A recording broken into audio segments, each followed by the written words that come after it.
오늘 하나님께서 저희들에게 주시는 말씀은 히브리서 9장 23절에서 28절까지의 말씀입니다.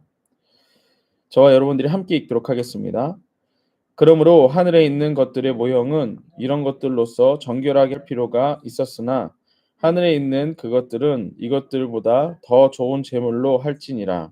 그리스도께서는 참꽃의 그림자인 손으로 만든 성소에 들어가지 아니하시고 바로 그 하늘에 들어가사 이제 우리를 위하여 하나님 앞에 나타나시고 대제사장이 해마다 다른 것의 피로써 성소에 들어가는 것 같이 자주 자기를 드리려고 아니하실지니 그리하면 그가 세상을 창조하실 때부터 자주 할 것이로되 이제 자기를 단번에 제물로 드려 죄 없이 하시려고 세상 끝에 나타나셨느니라. 한번 죽은 곳은 사람에게 정한 곳이요 그 후에는 심판이 있으리니 이와 같이 그리스도도 많은 사람의 죄를 담당하시려고 단번에 들이신 바 되셨고 구원에 이르게 하기 위하여 죄와 상관없이 자기를 바라는 자들에게 두 번째 나타나시리라. 아멘.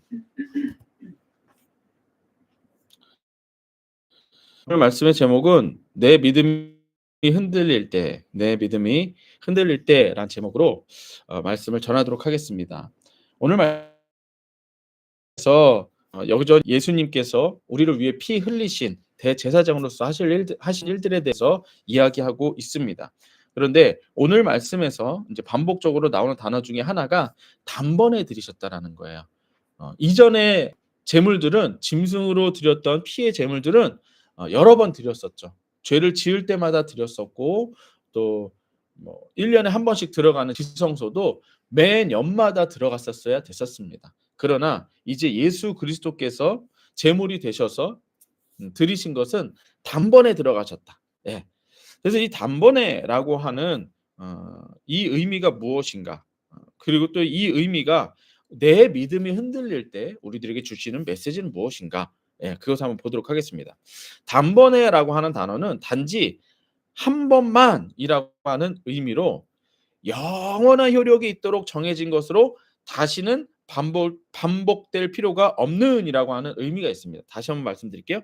단번이라고 하는 단어는 단지 한 번만, 예, 영원한 효력이 있도록 정해진 것, 다시는 반복할 필요가 없는 이런 뜻이 있다라는 거예요. 그러니까 한 번 단번에 드렸다. 그러니까 영원하다. 반복할 필요 없다. 이제 이런 의미가 있다라는 거예요. 나의 죄에 대해서 피 흘리신 예수님의 피가 나의 죄에서는 다시 반복될 필요가 없다라는 거예요. 죄로 인해 우리를 묶고 있던 마귀 사망의 권세가 예수 피로 다시는 반복될 필요가 없다라는 거예요. 예수님이 우리를 구원하신 의미는 두 가지죠. 나를 죄로부터 구원하신 것, 그다음에 사단의 일을 멸하신 것, 이 두 가지거든요. 그러니까 이것에 대해서 다시 반복할 필요가 있다 없다? 없다. 예. 예수님이 이미 죽으심으로 나의 구원에 대해서 죄 용서에 대해서는 이미 한 번에 끝났다. 단번에 끝났다. 영원하다. 반복할 필요 없다. 사단 마귀가 우리들에게 사망 권세로 묶고 있었던 것에 대해서도 그것을 단번에 멸하셨다. 예, 영원히 멸하셨다. 반복할 필요가 없다라는 거예요. 이 의미는 뭐냐면 우리들의 죄가 다시 받지 않는다는 의미가 아니에요. 마귀의 공격이 다시는 없을 것이라는 의미가 아니에요. 예. 다시 예수님이 십자가에 피 흘리시는 것이 아니다라고 하는 거예요. 그 문제는 이미 해결이 됐고 이 해결에 대해서 다른 방법은 이제 더 이상 찾을 필요가 없다 이 얘기인 거예요. 이해되세요? 이해되세요? 예. 우리가 배고플 때에 이것도 먹을 수 있고 저것도 먹을 수 있잖아요. 근데 하나님께서는 이제 딱 한 가지로만 딱 정해 주셨다. 야, 이것만 먹으면 이제 너는 건강해라고 하는 그 단번에 한 번에 이것을 얘기하셨다는 거예요. 그러니까 마귀의 공격이 또 있어도 우리가 이제는 뭐 다른 것을 찾을 필요가 없이 뭐만 찾으면 된다? 예수 피, 예수 피, 예수 이름만 찾으면 된다라는 거예요. 마귀가 또 공격이 있어도 우리는 예수님의 피로 예수 이름으로 승리한다라는 거예요. 그 길이 딱 정해졌다는 거예요. 예수님께서 우리를 위해 단번에 드림이 되셨다는 것은 그만큼 우리에게 확실한 구원, 확실한 승리가 우리에게 주어졌다라는 겁니다. 자, 여러분들 뭐 2002년 월드컵에서 대한민국이 4강까지 올라갔대. 그러니까 전 세계에서 네 번째로 달하는 나라 뭐 이렇게 됐던 거예요. 그러면 이미 그것은 사실 우리나라가 그렇게 취급받지 못하거든요. 잘하는 나라들이 엄청 많습니다. 예. 근데 그때 이미 2022 년도 세계에서 제일 잘하는 나라 꼽으라면 우리나라가 들어가는 걸로 이미 정해졌죠. 그쵸? 2002 년도구나. 2002 년도는 이미 정해진 거죠. 그쵸? 마찬가지입니다. 우리의 구원도 이미 예수님으로 말미암은 것을 정해진 거예요. 예. 우리의 죄 문제 예수 피로 정해진 거예요. 이미 해결됐다. 예. 예수만이 해결된다. 마귀의 문제 그걸로 해결된다. 근데 이것이 뭐냐면 하나님께서 우리를 향한 하나님의 확증이라는 거예요. 로마서 5장 8절에 10절. 우리가 아직 죄인 되었을 때 그리스도께서 우리를 위하여 죽으심으로 하나님께서 우리에 대한 자기 사랑을 확증하셨느니라. 그러면 이제 우리가 그 피로 말미암아 의롭다 하심을 받았으니 더욱 그로 말미암아 진노에서 구원을 받은 것이다. 그러니까 이 확증 때문에 우리가 의롭다고 되고 그게 더 이상 죄인이 아니라 하나님 자녀라는 거예요. 죄를 범하지 않는다는 게 아니고요. 죄인 신분이 아니라는 거예요. 그리고 진노함에서 구원을 받았다. 진노함은 뭐냐? 우리가 더 이상 저주 가운데 살 필요가 없다는 거예요. 예. 곧 우리가 원수 되었을 때 그의 아들의 죽으심으로 말미암아 하나님과 화목하게 되었은즉 화목하게 된 자로서는 더욱 그의 살아나심으로 말미암아 구원을 받을 것이니라.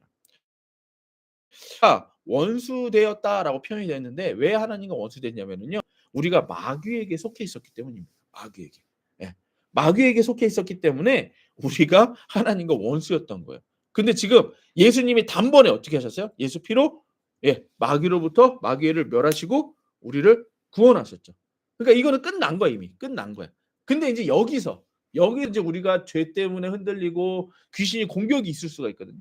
그것 때문에 흔들리는 것이지. 그러면 내가 이 흔들릴 때 뭘 붙잡아야겠어요? 여기 있는 걸로 고민해야 될까요?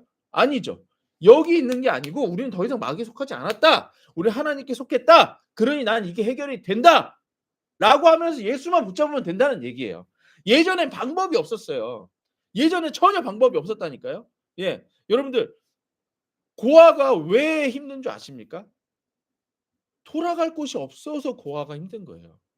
예전에 제가 초등학교 때 인제 그 토요일 날은 어머니 아버지가 이제 밤늦게 일하시기도 하는데 그때는 안 들어오세요.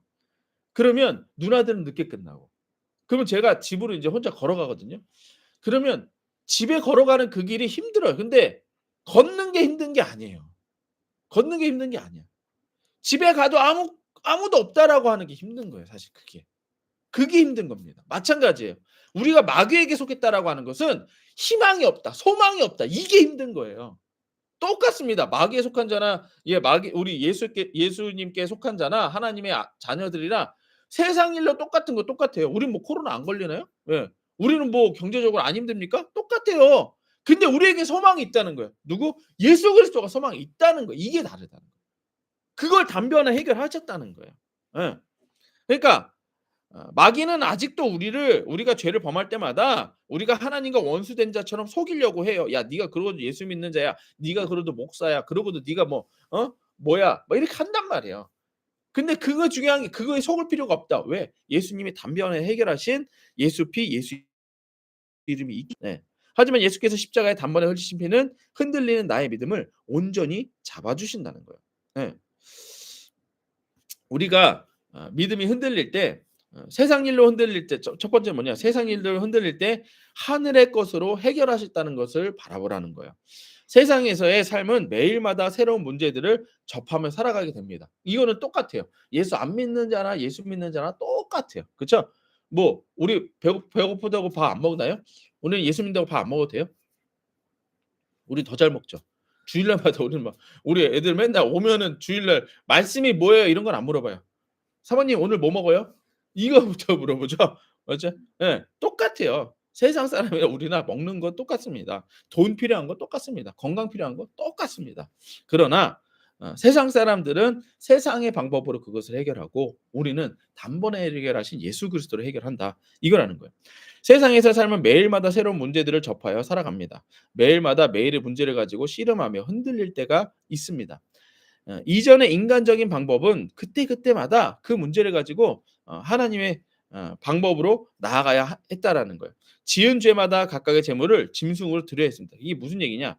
그러니까 일단 예수 믿지 않는 자들은 자기 방법대로 해결할 거고 구약의 방법은 인간의 수준에서 매일 짐승을 잡았다 해야 된다는 얘기예요. 그렇죠? 원래 제사법 자체가 그렇잖아요. 예, 네가 이거 이 제법 했으면 이렇게 하고 저거 했으면 이렇게 하고 이때는 이렇게 하고 이때는 저렇게 하고 그렇게 했었어야 된다라는 거예요. 근데 왜 그렇게 해야 되느냐? 전에도 말씀드린 것처럼 수준이 달라요. 짐승으로서 우리들의 죄를 다할 수가 없는 거예요. 그렇기 때문에 매번 드렸어야 되는 것입니다.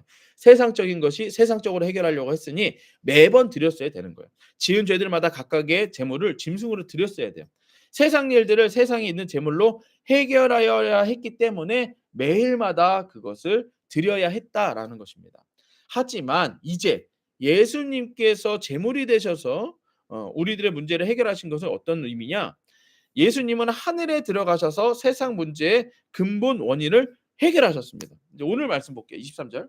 그러므로 하늘에 있는 것들의 모형은 이런 것들로서 정결하게 할 필요가 없었으나 하늘에 있는 그것들은 이것들보다 더 좋은 제물이야. 더 좋은 제물이 뭐예요? 예수님. 예수님이 어린 양이 되셔서 더 좋은 제물로 드린다고요. 그러면 이제 보세요. 수준이 다르죠? 아까는 짐승이 우리 죄를 대신하려니, 짐승의 피가 우리 죄를 대신하려니 이게 돼요, 안 돼요? 안 되니까 매번 드렸던 거예요. 예. 왜 우리 그거 있잖아요. 네. 비싼 거 사면 할부로 하잖아요. 다 낼 돈이 없으니까 이게 할부로 하는 거잖아요. 그쵸? 그러니까 매번 내야 되죠. 근데 내가 돈이 있어. 그거 살 만큼 한 번에 드릴 돈 있어. 근데 그거 굳이 할부하시겠어요? 이자 내가면서. 아니죠. 단번에 드는 거예요. 그러니까 예수님의 피는 우리의 피를 덮고도 남아요. 온 세상, 온 인류의 피를 죄를 덮고도 남는 피입니다. 그러니까 단번에 드린 걸로 끝이 난다라는 얘기예요. 예. 그 24절. 그리스도께서는 참껏 그림자의 손으로 만지시 성소에 들어가지 아니하고 그 하늘에 들어가서 이제 우리를 위하여 하나님 앞에 나타나셨다. 이렇게 말씀하시는 거예요. 이게 이제 하늘에 올라가서 예. 이 땅에 계신 게 아니라 하늘에 올라가셨다고 돼 있죠. 하늘에 들어가셨다. 이게 무슨 얘기냐면 그러니까 이 땅의 문제를 그게 가끔 그래 다시 될 거예요. 이 땅의 문제를 하늘의 것으로 해결하셨다는 얘기예요. 뭐냐? 여러분들 이 어떤 나무에서 이렇게 나무에서 자꾸 나쁜 열매가 나온다고 생각을 해 볼게요. 예. 나쁜 열매가 자꾸 나온다고 해 봅시다. 그러면 문제가 어디 있겠어요? 이 나무가 원래 그러니까 그런 거죠. 예, 뿌리에 있는 거죠. 이 뿌리 자체가 원래 나쁜 거를 내는 나무이기 때문에 계속해서 열매를 맺는 거죠. 그러면 이전의 방식은 인간적인 방식은 뭐였느냐? 계속 열매만 제거하는 거예요. 이 나쁜 열매 따고 나쁜 열매 따고 제거하고, 제거하고, 제거하고. 우리들의 삶에서 죄 문제가 있으면 그거 회개하고 이거 회개하고 저거 회개하고 이거였다는 거예요. 근데 예수님은 뭘 해결하셨다? 아예 뿌리 문제를 해결하셨다. 존재를 바꾸셨다. 그러니까 아까 우리 말씀에서도 원수 되었던 우리가 의인이 되었다. 이렇게 말하잖아요. 그러니까 우리 존재 자체를 바꾸시는 거예요. 이 땅에서의 방법을 하늘에 올라가셔서 완전히 그 뿌리 자체를 존재 자체를 바꿔버리는 거예요. 그러니까 우리가 흔들리는 문제가 뭐냐? 뿌리 문제 갖고 흔들리지 않아요. 예, 여러분들 돈 없어서 힘들지 내가 죄인이야 이것 때문에 힘드세요? 예? 그런 경우가 별로 없어요. 예. 뭐 무슨 문제가 탁 우리 애들 문제가 탁 터져서 힘들지 "아이고 내가 오늘 기도 안 해서 힘들어." 이렇지 않아요. 기도 안 했다고 당장 우리 오늘 유추자 집사님들 보세요. 피곤하다고 안 나오잖아. 예. 막 문제 터졌을 때는 "기도해 주세요, 기도해 주세요." 그러다가 "아우 피곤해서 아니 뭐 복음 전하다 오셨어? 예? 어디 선교 다녀오셨어요? 예? 아니 교회 사택에서 주무시면 어? 이거는 나와 가지고서는 보여줘야지 본을 보여주셔야지. 예? 남편한테도 "야 너는 피곤해도 난 간다." 어? 성준이한테도 "엄마는 그래도 새벽 예배 가는 사람이야." 이걸 보여주셔야지 피곤하다고 그 주무시고 계시면 그거 쪼끔 잔다고 안 피곤합니까 인제? 예? 아이 참 집사님 참. 예. 하여튼간 그렇다는 거예요. 우리들의 삶의 문제가 그것만 해결된다고 해결될 게 아니고 그러니까 우리가 무슨 문제가 탁 터졌잖아요. 내 힘들어하는 문제가 탁 터졌잖아요. 그러면은 그 문제를 해결하려고 노력할 것이 아니라 예수님이 지금 해결하신 것처럼 뿌리로 돌아가시라는 얘기예요. 내가 어떤 존재인지를 갖다가 먼저 바라보시라는 거예요. 예. 제가 전에도 말씀드렸잖아요.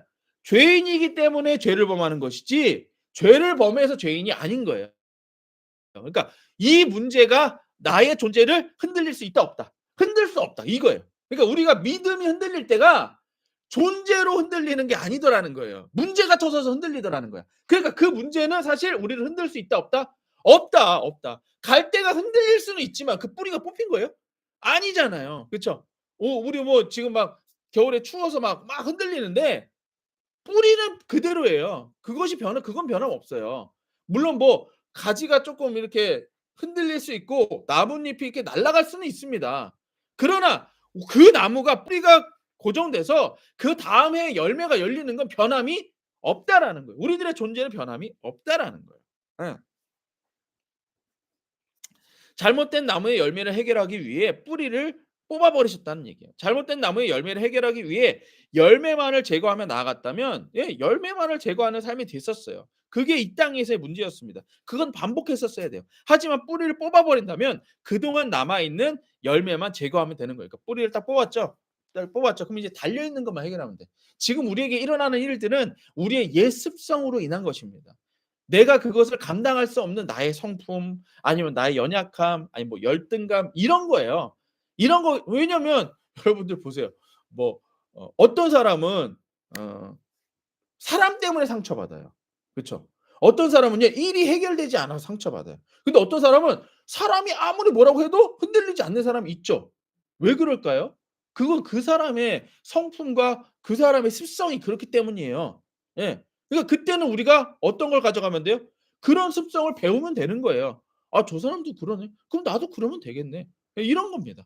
예. 그러니까 그거는 나에게 아직 남아 있는 죄성 뭐 이런 습성일 뿐인 거예요.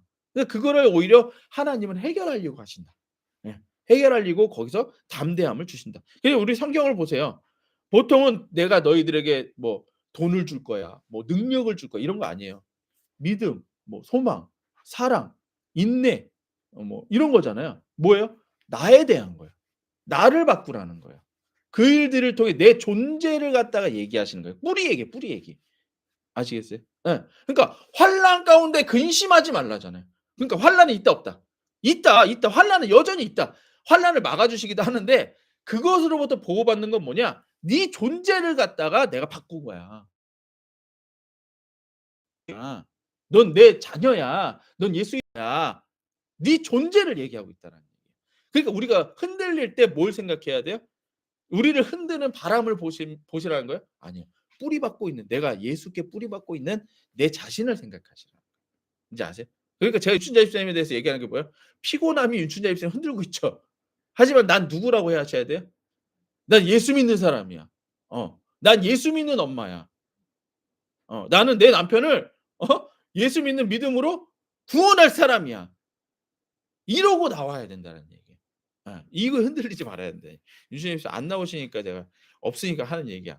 영상으로 내가 지금 다 녹화해 놓고서는 이 임장호 권사님 보시면 뭐라고 좀 해 주세요. 임장호 권사님. 예. 마찬가지로 그래서 지금 사택에서 주무시잖아. 사택에 주무시면서 참 그렇다고 뭐 내가 걸어오라고 그래? 걸어오라고 그래? 차로 내가 따뜻하게 데펴 놓고 데리러 간다는데 그걸 안 나와. 진짜 내가. 예전 같았으면 내가 진짜 엄청 내가 소리 질렀을 거야. 예.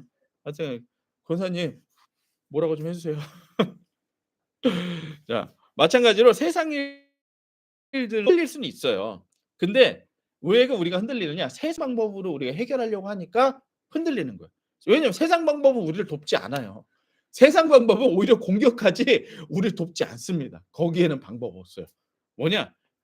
근본 원인을 붙잡고 계세요. 예수가 나의 구주다. 나 하나님의 자녀다. 이런 것들로 붙잡고 계시라는 거예요. 그러니까 나의 행동을 돌아볼 때요. 내가 이걸 했네 저걸 했네가 아니라 내가 이러한 사람이기 때문에 이걸 했네 이렇게 가야 돼. 존재로부터 시작을 해야 됩니다.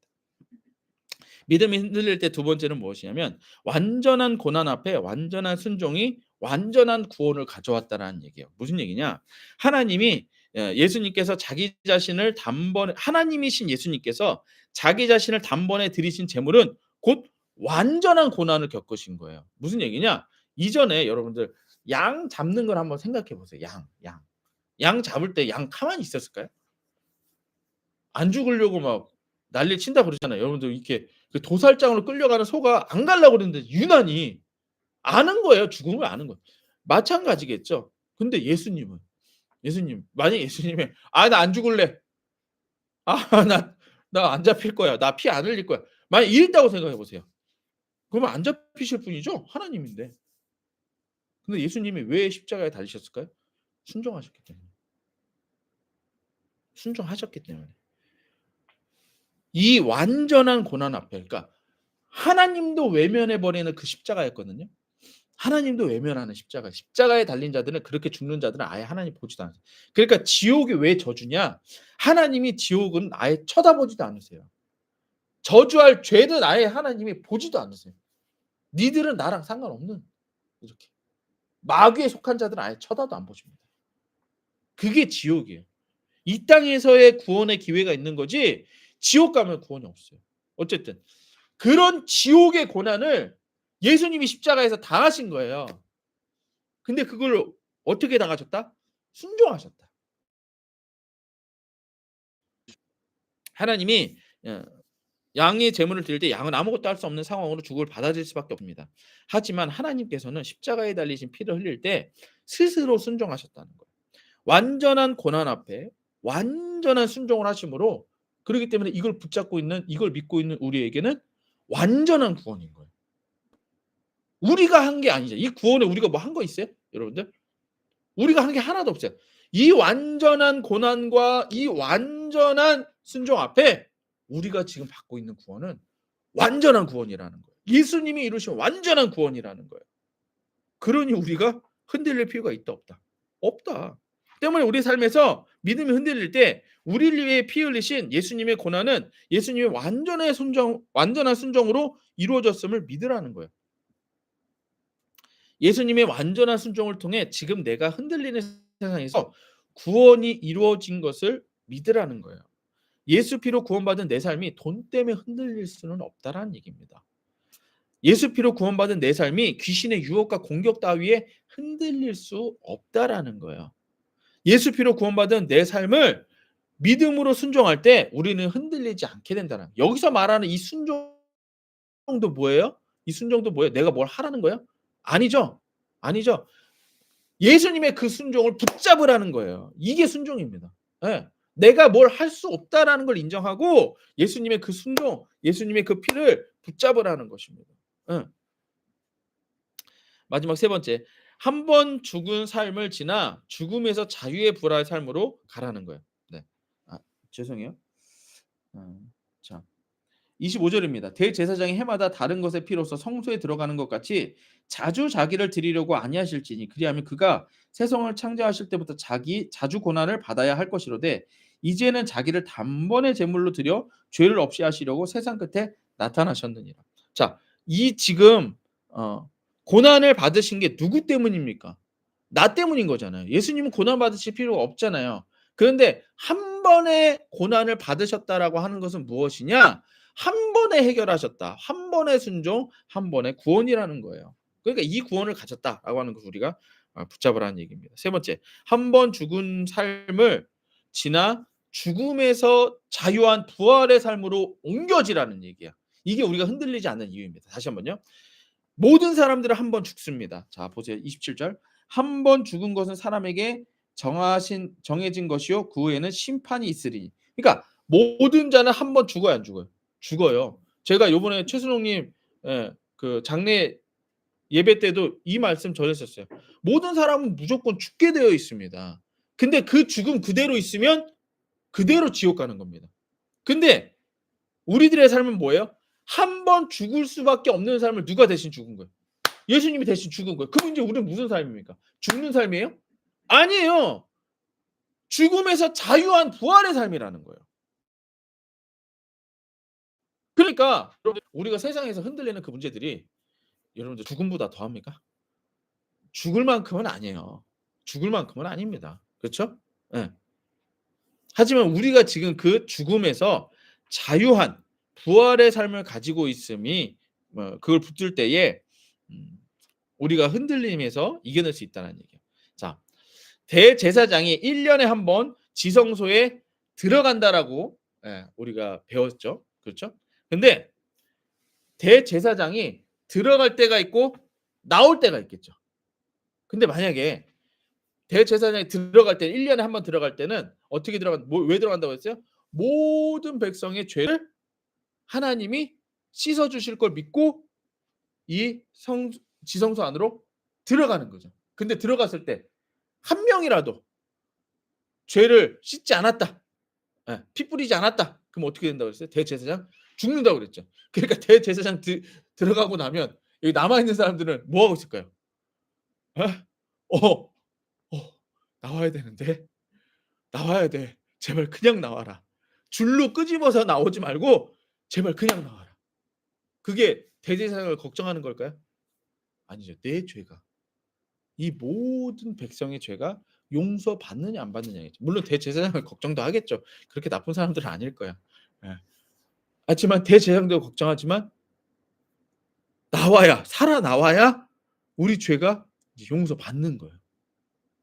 그래서 대제사장이 드디어 이걸 촥 걷고 나오면 어떨까요? 우와! 와! 우리 죄가 용서받았다! 물론 대제사장 살아났다. 대제사장 아내와 아이들은 기뻐하고 우리 아빠 살아났다. 그럴 거예요. 그렇죠? 사모님은 이거 장막을 손수건으로 쓰시잖아요. 손수건 어쨌든 그러니까 그런 거다라는 거예요. 예수님이 단번에 죽으신 건 뭐냐? 우리 생각. 예수님이 단번에 죽으셨네. 이제 뭐만 남은 거야? 부활만 남은 거예요. 이제 이해되세요? 그러니까 내가 지금 흔들리는데 예수님이 날 위해 죽으셨어. 그럼 이제 뭐만 남은 거야? 나 지금 흔들려. 이것 때문에 뭘 생각해요? 예수님 죽음을 생각하는 거죠. 흔들려. 부활만 남은 거예요. 해결만 남은 거예요. 예. 그 기쁨을 바라보다라는 얘기죠. 27절. 한 번 죽은 것은 사람의 정한 것이라 그의 심판이 있으리니 이와 같이 그리스도도 많은 사람의 죄를 담당하시려고 단번에 들이신 바 되셨고 이제 이 죄를 담당하시려고 들어간 거예요. 이 지성소 안에 들어간 거예요. 들인 바 되셨고 구원에 이르게 하기 위하여 죄와 상관없이 자기를 바라는 자들을 위해 두 번째 나타나셨느니라. 이 뭔지 알겠죠? 이제 나온 거예요. 나오면 이제 우리는 그러면 이제 뭘 보라는 얘기예요? 이 나오신 걸 보라는 얘기예요. 오! 네. 그러니까 해결하실 거. 죄는 끝났어요. 이제 여기서 예수 피로 이건 끝났어. 이제 지성소 안에서 끝났어. 그럼 이제 나오셨다고, 부활하셨다고. 이걸 바라보자고. 이겁니다. 이게 우리가 흔들리지 않는 이유예요. 우리 믿음이 흔들릴 때 이걸 바라보자. 이걸 바라보자. 대제사장이 1년에 한 번 지성소에 들어갈 때 모든 백성의 죄를 가지고 들어갑니다. 그 안에 완전한 하나님의 법으로 이루어질 때 모든 죄가 용서받는 은혜를 받는 것입니다. 그리고 나서 대제사장이 죽지 않고 무사히 밖으로 나오면 모든 백성들은 자신들의 죄가 용서받았음을 확인하며 큰 기쁨을 함께 누리는 것입니다. 예수님께서 한 번 죽은 우리의 삶을 가지고 십자가에 피 흘리셨고 예수님께서 부활하심으로 우리의 한 번 죽은 삶이 부활의 삶으로 자유하게 된 것입니다. 죽기 위해 사는 삶이 아니라 부활하기 위해 사는 삶으로 바뀌었기에 부활의 삶으로 자유하시라는 거예요. 자유하시라는 거예요. 죄와 상관없이 자기를 바라는 자들에게 두 번째 나타나셨다. 우리가 흔들리는 일들은 세상의 일들로 죄로 묶여 있는 일이라 할 수 있습니다. 이 죄와 상관없이 이 죄 문제 해결됐기 때문이라는 거예요. 죄와 상관없이 그렇죠? 28절 끝부분에 죄와 상관없이 왜 죄와 상관없어요? 예수가 해결했으니까. 그러니까 죄 문제에 대해서는 더 이상 죄로 우리를 묶으려고 하는 일에 대해서 우리는 이제 더 이상 상관이 있다 없다. 없다. 이거라는 거예요. 상관없이 자기를 바라는 자들에게 자유를 주신다는 것입니다. 세상 일들로 흔들릴 수는 있지만 예수를 통한 우리의 구원은 흔들릴 수 없다는 거예요. 세상이 잠시 우리를 흔들 수는 있지만 우리를 위해 단번에 들이신 예수님의 피와 구원은 우리를 흔들 수 없다라는 것입니다. 이것으로 흔들리지는 않는 거예요. 내 믿음이 흔들릴 때 흔들리지 않는 예수 피를 의지하라는 거예요.